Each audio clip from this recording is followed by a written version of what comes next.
Histoire de Sentier vous est présentée par la Capitale Assurance Générale, Yamaha et CF Moto Canada. Salut tout le monde et bienvenue à Histoire de Sentier. Cette semaine, Ken nous fait un résumé de sa course en side-by-side à Latuc.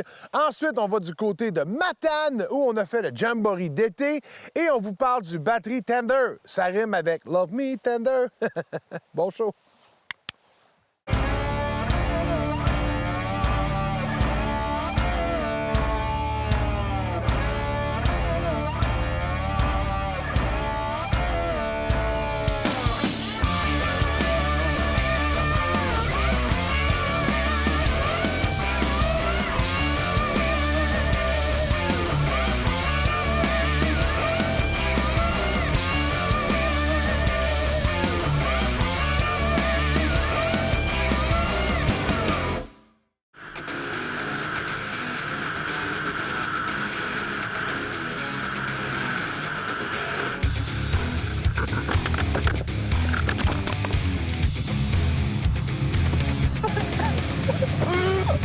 Ken, Oui, mon fils. je sais que tu as décidé de garder tes lunettes parce que tu es un peu triste.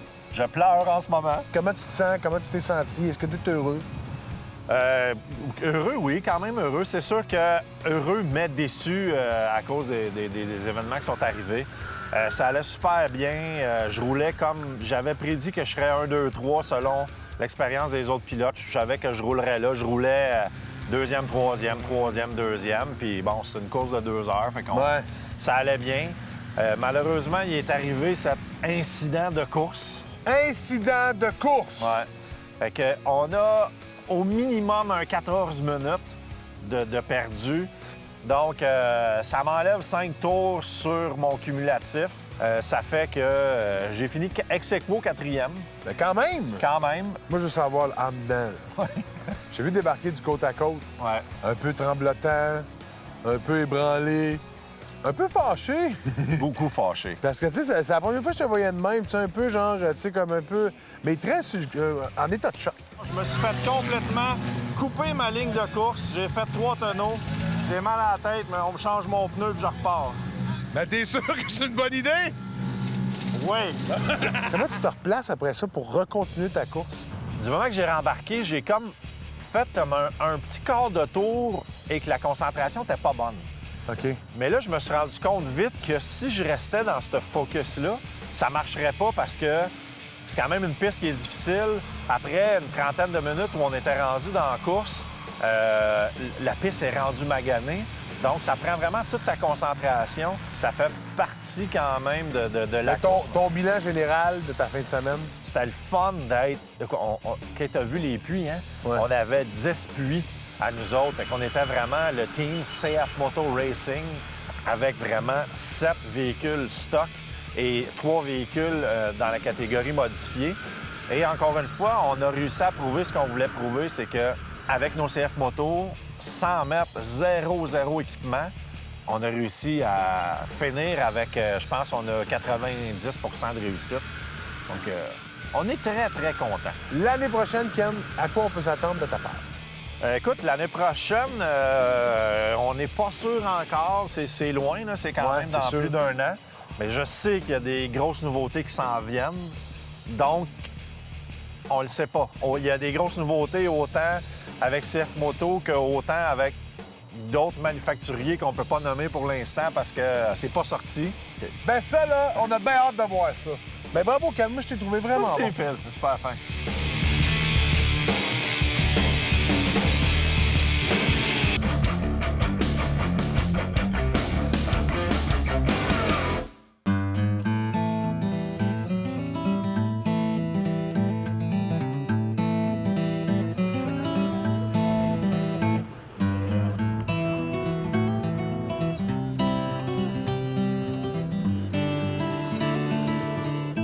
Mon cher ami Roger, c'est toi qui es le grand chef, le président du Club Quad ici du côté de Matane. Premièrement, c'est vrai que c'est un grand club ici du côté de Matane. Il y a combien de kilomètres de sentiers? Tout, on couvre 316 km. de sentiers, et dont 160 km de sentiers subventionnés ou dont où on a des travaux à faire dans les sentiers. La job de président dans les clubs aujourd'hui, c'est une job qui est assez impressionnante. C'est le coordonnateur des travaux, c'est le gars qui travaille dans les sentiers, c'est celui qui bouche les trous, on manque de bénévoles, donc tous les trous qui sont béants, c'est le président qui le fait. Et on a investi beaucoup de temps dans le sentier. C'est un travail de cœur d'abord et avant tout d'être président. On fait pas ça pour avoir le titre, là. Non, il faut avoir le VTT ou l'activité bien accro, parce que sans ça, c'est pas quelque chose qui pourrait être viable. On en mange, on pense qu'à ça, on extrapole dans le futur. Le quadiste là, qui est dans Monsieur le Président, là, ça fait combien de temps qu'on a la passion puis l'amour du quad? Moi, je suis un dérivé de la moto. Donc, j'ai fait 20 ans de la moto et j'ai eu une maladie où je fais du vertige. Donc, j'ai été obligé de me convertir dans une autre activité. Un sport qui a besoin de moins d'équilibre. Moins d'équilibre, donc 4 roues. Donc, le 4 roues a fait que j'ai pu mettre mes efforts, puis mon énergie, puis mes ambitions et tout le temps que j'avais disponible dans cette activité-là. Puis, je me suis investi à 100 %. La passion du quad, c'est le développement, c'est d'intéresser les personnes à cette activité-là, de faire que le monde en général puisse voir cette activité-là comme étant un supplément ou un complément.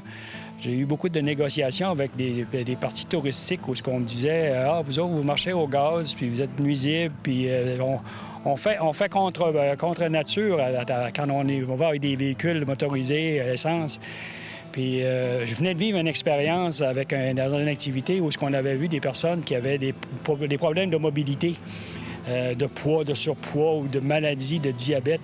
Puis ces personnes-là, on les amenait dans des places où ils n'auraient jamais pu avoir accès.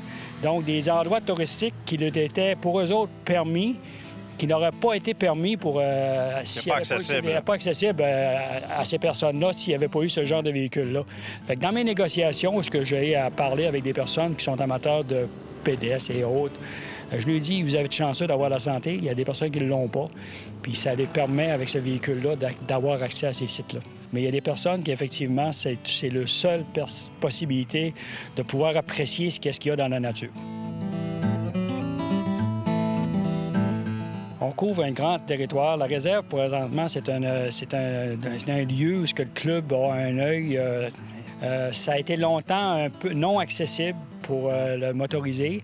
Et avec les nouveaux directeurs, avec une nouvelle orientation, des nouvelles visions, on a de l'ouverture. Présentement, on a une traversée dans la réserve qui peut communiquer avec Carleton. On a eu des droits d'accès en fin de semaine spéciales pour des activités. Et on sent l'ouverture de ces personnes-là dirigeantes qui fait qu'aujourd'hui, ils acceptent que des personnes en véhicules motorisés puissent accéder dans ces beaux lieux-là. On peut se vanter d'avoir, comme dans tout organisme, 90-95 % de notre monde qui ont du civisme et respectent les lois. C'est sûr qu'on travaille... On a des personnes qui sont contre notre travail, je veux dire, qui brisent nos efforts. 10 % de notre monde sont respectueux, apprécient, sont reconnaissants, nos droits de passage sont reconnaissants.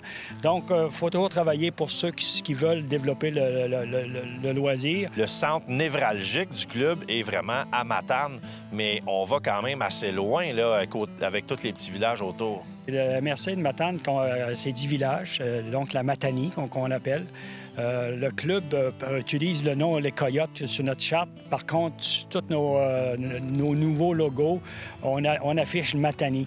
On ne peut pas faire un club à Matane, c'est le territoire pas assez grand. Ça prend l'AMRC. Donc, l'AMRC de la Matanie, qui comprend les 10 villages, où les maires, les préfets ont travaillé avec le club et ont donné accès à leur route et ont donné accès à leur service, qui fait qu'on peut offrir un produit touristique qui est intéressant. Sinon, on ne pourrait pas. Si on n'a pas la coopération des maires, on reste dans notre petit territoire puis ça ne marche pas. Donc, c'est un ensemble. On travaille dans le respect. On va chercher les droits de passage. On fait de la négociation avec les personnes dirigeantes. Puis on arrive avec le temps, bien entendu, la patience, et on réussit à avoir un produit. Puis c'est ce qu'on essaie de développer pour le futur.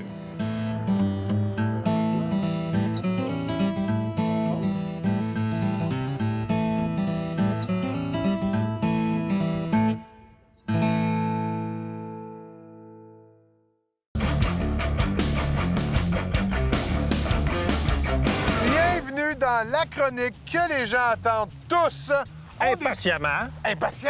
On n'est pas sorti du bois avec Ken, notre expert en tout. J'essaie d'être le plus bon dans tout possible mieux. Puis là, aujourd'hui, tu nous parles de batterie. On parle d'un peu de batterie, de tout ce qui va avec l'entretien de votre batterie. On vous suggère le batterie Tender. Le but avec ce chargeur-là, c'est d'installer ce connecteur-là ici en permanence sur votre véhicule. Donc, on installe ça sur nos bornes de batterie. Et on a une belle petite prise 2 brins ici. Du moment qu'on arrive dans notre saison morte, on y branche notre batterie Tender. Ce qui fait que ça donne toujours un petit flot de courant. Ça donne pas nécessairement toujours du courant, mais ça y en donne à toutes les fois que la batterie descend un petit peu. On y en donne un petit boost. On en donne un petit boost pour pas qu'on laisse la batterie là 2, 3, 4, 5, 6 mois. La batterie perd sa charge et là, on essaye de ramener la batterie. Si ça, c'est pas assez pour vous, on a le Oximizer de Oxford. La différence avec lui, le Oximizer, c'est que lui, il est un petit peu plus intelligent. OK. On va pouvoir aller chercher différents menus. On peut avoir des fonctions timer avec des warnings, etc. Merci, Ken. C'est vraiment intéressant. Puis ça, ce qui est le fun, c'est que même un gars comme moi qui n'est pas nécessairement bon en mécanique ou nécessairement bon dans ça peut gosser ça à la maison facilement. Exactement. Si tu es capable d'enlever ton siège sur ton quad et de t'installer des poignées chauffantes, c'est sûr que tu es capable de faire ça. C'est très facile d'installation. Merci, mon buddy. Ça me fait plaisir, mon Phil. Fait que quand on manque de jus, c'est Ken qu'on appelle.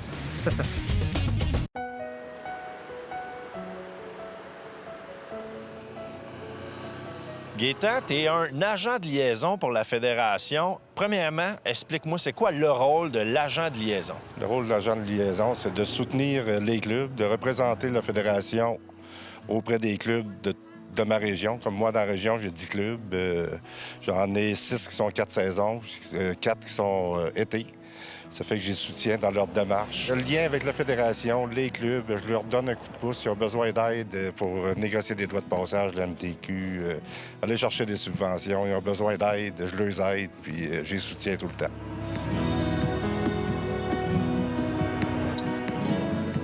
Est-ce que c'est une job ou c'est un prolongement de ton loisir? Moi, je vais être franc avec toi. Ça n'a jamais été un loisir pour moi de faire du VTT. C'est tout nouveau. J'ai de l'expérience quand même qui se lie au quad d'une manière ou d'une autre. Mettons qu'on parle de développer du sentier. J'ai été élevé un peu dans le domaine de pourvoirie. Puis, j'ai également administré une coopérative de forestière. Ça fait que j'ai déjà une bonne notion. Je suis capable de faire du terrain, mais quand tu prends ma formation, c'est complètement différent. J'ai une formation en administration, j'ai un bac en administration. De là que je suis capable de soutenir les clubs, de les aider à monter le projet.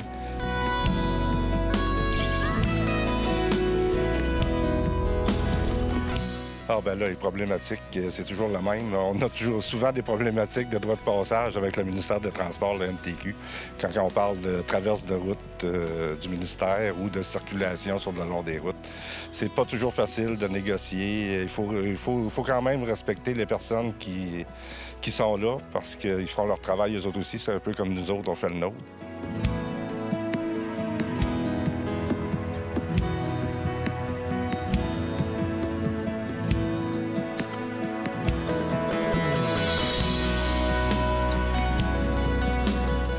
Donc, c'est recommandé vraiment des belles activités comme le Jamboree, comme tout ça. Si vous n'êtes pas nécessairement habitué à faire de longues randonnées, c'est une belle place pour venir se promener. Si vous voulez découvrir un nouveau secteur, comme cette année pour le Jamboree d'été, on est du côté de Matane. Quelqu'un qui ne connaît pas Matane, qui a peur de se perdre, tu viens au Jamboree, tu viens avec tes amis, randonnée guidée, c'est parfait. Là. C'est ça, c'est parfait. Ça fait que tu n'es pas obligé d'être un pro dans le domaine. Tu sais, tu peux être un néophyte, puis ils vont au courant de la journée, tu vas discuter avec tellement de monde du quad puis d'autres choses que tu vas venir, tu sais, tu vas en apprendre. C'est sûr que tu vas en apprendre, là. Puis, ça nous permet de découvrir des nouveaux territoires aussi. Comme moi, tu sais, ici, ça fait partie de mon territoire. J'arrive, puis je viens ici pendant mon mandat. Je viens une ou deux fois par été. Je vais dans les sentiers. Je vois comment ce que c'est. Puis d'année en année, je m'aperçois que les sentiers sont de mieux en mieux. Tu vois que les clubs, ils prennent leur mandat à cœur. Ils veulent avoir des sentiers en bon état, en bonne condition, puis sécuritaire. C'est ça. C'est ce qui est primordial. Puis je m'aperçois que moi, dans ma région, les clubs, ça monte. C'est ça que ça fait. Ils mettent du temps, puis on s'en aperçoit. Comment t'as aimé ta randonnée avec nous aujourd'hui? Écoute bien que la température, c'est pas nous autres qui amène. C'est elle qui dit qu'aujourd'hui, il fait beau. Quand il fait beau une couple de jours, faut que tu t'attendes à ça. Les sentiers, c'est poussiéreux un peu. Puis ça fait partie du plaisir du quad. Ça va ensemble.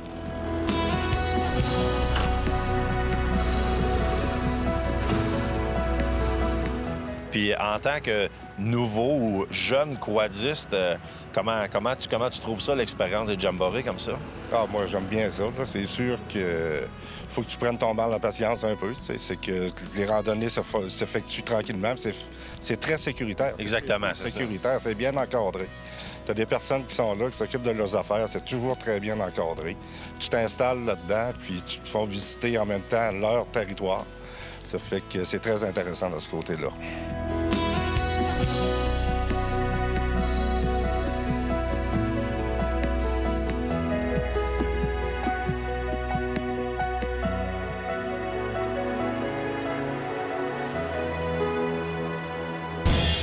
À chaque semaine, on aime beaucoup avoir de vos nouvelles sur la page Facebook d'Histoire de Sentier. Cette semaine, c'est Éric Lamontagne que je connais personnellement parce que je l'ai vu. Et là, vous voyez la photo en ce moment. C'est aux 12 heures d'endurance de la TUC. Je l'ai vu courir. Miaou, il passait de même. Miaou, il était sur un yam. Miaou, il est arrivé 6e. Boum! Bravo, mon gars!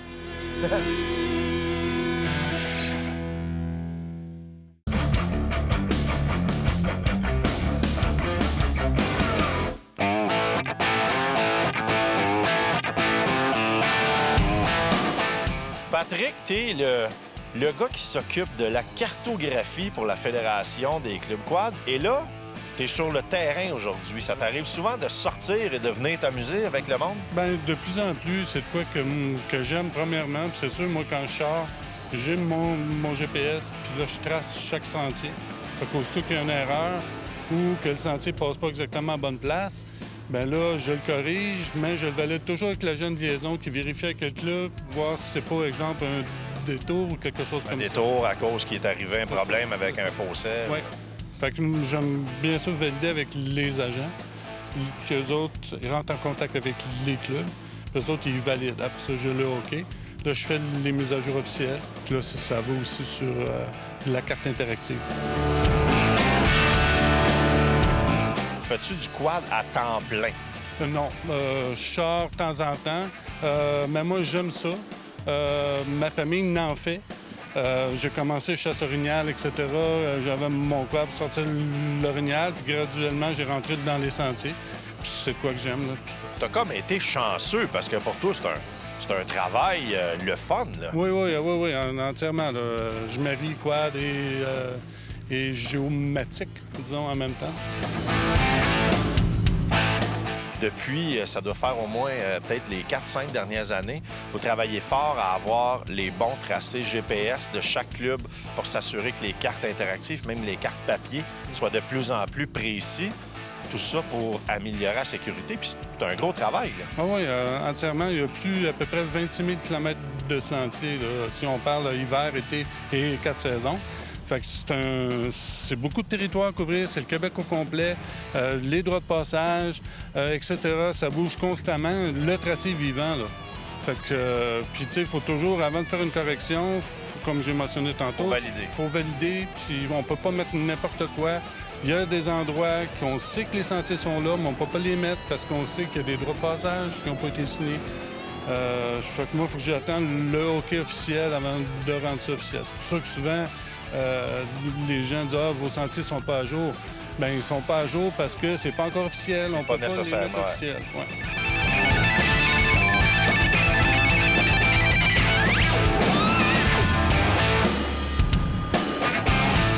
De par ma formation et etc., j'aime ça faire du terrain. Mais c'est sûr que l'aspect bureau est primordial. Ça occupe, je dirais, 95 % de mon temps. Puis il y a beaucoup de mises à jour. J'en fais quotidiennement. J'améliore, je corrige. Parce qu'avant, la technologie, par rapport au GPS, c'était moins précis. Oui, évidemment. Là, mais ça faisait des tracés plus en escalier. Sur un long tracé, mais à cette heure, avec les nouveaux GPS, mais là, on a des belles courbes, puis graduellement, on corrige ça. Il y a de plus en plus de quadis qui suivent ça à la lettre. Puis du bas, le sentier, il est supposé avoir une courbe, quoi qu'il n'y a pas de courbe. C'est sûr que des fois, il faut se servir de son bon jugement. Si on voit que la trail continue en ligne droite puis qu'il y a un point qui est 3-4 pieds à côté, je vous le dis, là, c'est en ligne droite. On reste dans le sentier. C'est ça, parce qu'il y a quand même de 5 à 10 mètres d'erreur qui fait que le sentier bouge. On suit avec le GPS. On a aussi l'application eQuad qui marche à merveille. Ça va super bien, puis le produit va continuer à Évoluer, oui. Puis il va y avoir d'autres améliorations qui s'en viennent, là, qui vont être pas mal intéressantes.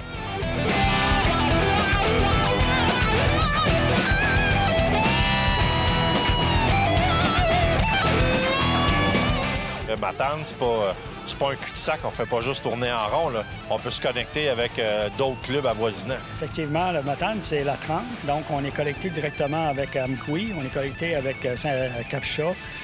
Donc, Captcha qui se trouve être le Bas-Saint-Laurent, la Gaspésie. Nous autres, on est le Bas-Saint-Laurent et Captcha, c'est la Gaspésie.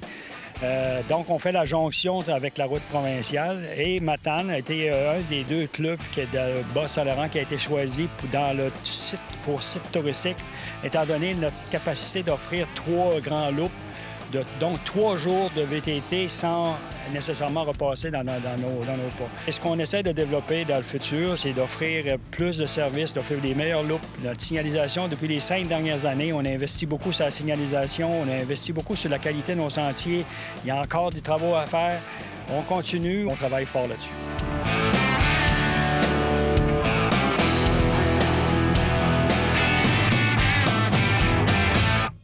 Profitez des 75 ans de la capitale en participant à leur tout nouveau concours et courez la chance d'être l'un des 8 gagnants d'un de ces magnifiques prix offerts par Yamaha. Participez en visitant le rds.ca/HDS.